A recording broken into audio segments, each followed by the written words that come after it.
Hey, good morning, everybody. I figured I'd give my thoughts on the 2023 Oscars.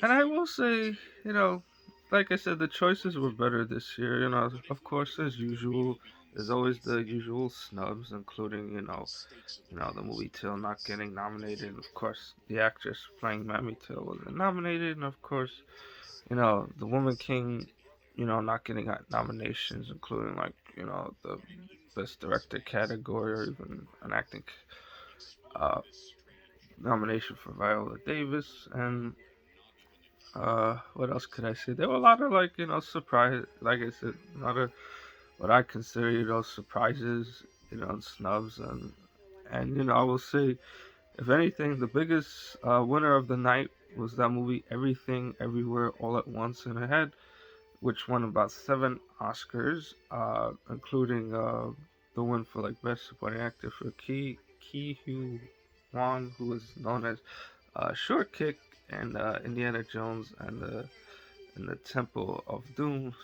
And I would say that one was a good one for him, and I love his speech, particularly when he says, to never give up on your dream, which of course is not always an easy thing to do, but when you're able to accomplish the dream that you're able to do. It's actually a quite miraculous thing when you're able to do, which I kind of felt was a very heartfelt and emotional speech to watch.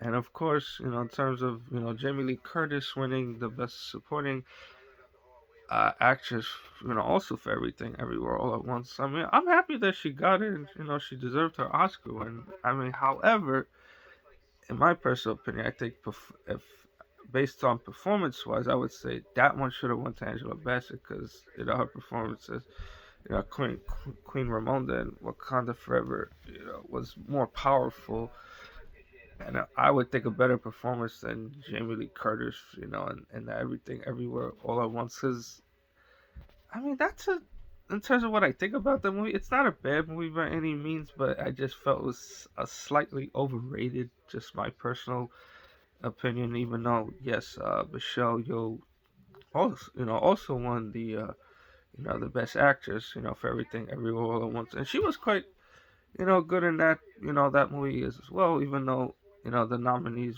and for best actress were also good as well. So that category was kind of like like hit or miss. I mean, like had good contenders as well, but I would have to say if there's anything I would consider like a big I would say disappointment slash big surprise was Brendan Fraser winning the Best Actor role for The Whale, and quite honestly, like how the hell does a movie about a guy who's an obese man considered a best leading actor win one? Quite honestly, you know it should have been, and a lot of people are probably thinking the same thing, that should have been Austin Butler, for Elvis, since I mean, even though yes, in my opinion, Elvis, the movie itself, quite honestly, is a little boring, but his performance and mannerisms, the way he studied the character for 3 years, was quite an impressive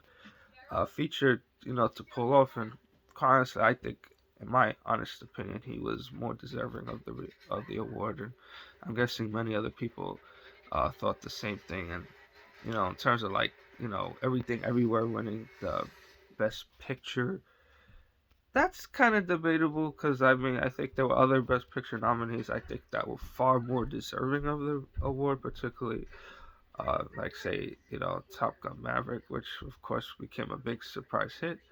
At the box office, Avatar: Way of Water was kind of, like I said, a visual spectacle, but nothing else. I mean the movie Tar wasn't bad, but I mean that one was pretty interesting only because it gets to see how power and music can be a good thing or it could be a bad thing, and also about the human psyche. So that was an interesting choice as well. The Fablemans, I didn't see it, so I can't really judge that particular one. And the terms of the directing category, of course, that one also went to Everything, Everywhere, All at Once, and even the best original screenplay as well. And In terms of like the best, song, I mean that one I think could have either went to either Lady Gaga's performance for "Hold My Hand" from Top Gun Maverick or Rihanna, you know, "Hold Me Down." I think those two, in my opinion, were the better choice for best, song in my personal opinion. And at least Top Gun Maverick did win an Oscar for sound editing, and Wakanda Forever won for costume design. But I'm really surprised Wakanda Forever didn't get a Best Picture nomination like the first Black Panther movie did, even though quite like the first Black Panther movie was a far superior story. But that's just my opinion. I'm curious to hear what other movies people thought, or actress, or actors should have won their categories. Were you happy with the choices? Not happy with the choices? Should things have played out a little differently? So I guess we'll see what happens in the 2024 Oscars. I mean, I would say, was it an improvement from last year's show to an extent? Yes, considering what happened with the Will Smith controversy. I mean, but hopefully next year they'll have some slightly better choices, including for like best picture and the other acting categories, but and maybe the original song. And really surprised that Guillermo del Toro's in a stop motion Pinocchio one, since I thought that movie was terrible. In my honest opinion, I think that should have went to either Puss in Boots or the Turning Red movie, since I think those were of much higher quality. But teach their own. So that's that. So of course, I've always feel free to like and subscribe, and look forward to hearing other people's input on what they thought of the 2023 Oscars. Thank you, everyone.